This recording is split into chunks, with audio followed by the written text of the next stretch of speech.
ಓರ್ವ ವಿದ್ವಾಂಸನಿದ್ದ. ಆತನಿಗೆ 80ರ ವಯಸ್ಸು. ತನ್ನ ಇಡೀ ಜೀವನದಲ್ಲಿ ಶಾಸ್ತ್ರಗಳ ಅಧ್ಯಾಪನ ಮಾಡಿ ಸಮಾಜದಲ್ಲಿ ಉತ್ತಮ ಹೆಸರು ಗಳಿಸಿದ್ದ. ದುಃಖಿತರಾದ ಮನುಜರನ್ನು ಸಂತೈಸುವ ಗುರುವಾಗಿದ್ದ. ಆದರೆ ದುರಾದೃಷ್ಟವಶಾತ್ ಈತನ ಮಗ ಕಳ್ಳನಾದ. ತಂದೆಯ ಹೆಸರಿಗೆ ವಿರುದ್ಧವಾಗಿ ಬದುಕಿದ. ಇವರ ಈ ದುಃಖವನ್ನು ಮರೆಸುವಂತೆ 100 ಜನ ಶಿಷ್ಯರು ಗುರುವಿನ ಬಳಿ ಇದ್ದರು. ಕಾಲಕ್ರಮೇಣ ಈ ವಿದ್ವಾಂಸ ಮಗನ ಮೇಲಿನ ಮಮತೆ, ಪ್ರೀತಿ ಎಲ್ಲವನ್ನು ಮರೆತು ತನ್ನ ಜೀವನವನ್ನು ಕಳೆದ.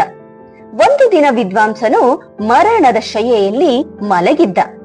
ಸುತ್ತೆಲ್ಲ ಶಿಷ್ಯರು ನೆರೆದಿದ್ದರು. ಎಲ್ಲರ ಕಣ್ಣಲ್ಲಿ ನೀರು ಹರಿಯುತ್ತಿತ್ತು. ಗುರುಗಳ ಕಣ್ಣಿನಿಂದಲೂ ಒಂದು ಹನಿ ನೀರು ಉದುರಿತು. ಶಿಷ್ಯರು ಕೇಳಿದರು, ಗುರುಗಳೇ, ತಮ್ಮ ಕಣ್ಣಿನಿಂದೇಕೆ ನೀರು? ಗುರುಗಳು ಹೇಳಿದರು, ಈ ಕೊನೆಯ ಕ್ಷಣದಲ್ಲಿ ನನ್ನ ಮಗ ನನ್ನ ಪಕ್ಕದಲ್ಲಿರಬೇಕಿತ್ತು. ತಕ್ಷಣ ಶಿಷ್ಯರು ಹೇಳಿದರು, ಗುರುಗಳೇ, ತಾವು ಸತ್ಯದರ್ಶಿಗಳು. ಬ್ರಹ್ಮ ಸತ್ಯ ಜಗನ್ನಿತ್ಯ ಎಂಬುದನ್ನು ಅರಿತು ಆಚರಿಸಿ ಅನುಭವಿಸಿದ ಶ್ರೇಷ್ಠ ಸಂತರು. ತಾವು ದುಃಖಿಸುವುದು ಸರಿಯಲ್ಲ ಎಂದರು. ಗುರು ಕೆಲವು ಕ್ಷಣ ಮೌನವಾದರು. ಒಬ್ಬರೇ ಚಿಂತಿಸಿದರು.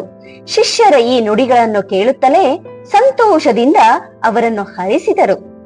ತಾವು ಮಗನ ಬಗ್ಗೆ ಯೋಚಿಸಿದ ರೀತಿಗೆ ದುಃಖಿಸಿದರು. ಮಗನ ಮೇಲಿನ ಮೋಹದ ಮುಸುಕು ಕರಗಿತು. ಗುರುಗಳು ನಗು ನಗುತ್ತಲೇ ಬ್ರಹ್ಮಲೀನರಾದರು. ನಮ್ಮ ಕೊನೆಯ ಕ್ಷಣದಲ್ಲೂ ಎಲ್ಲವೂ ಇದ್ದು ಇನ್ನೂ ಏನೋ ಬೇಕಲ್ಲ ಎಂದು ಕೊರಗುವುದೇ ಮಾಯೆ. ಮಾಯೆಯ ಮುಸುಕು ತೆರೆಯುವುದೇ ವಿವೇಕ ಜ್ಯೋತಿ. ಸತ್ಯ ಅಲ್ಲವೇ?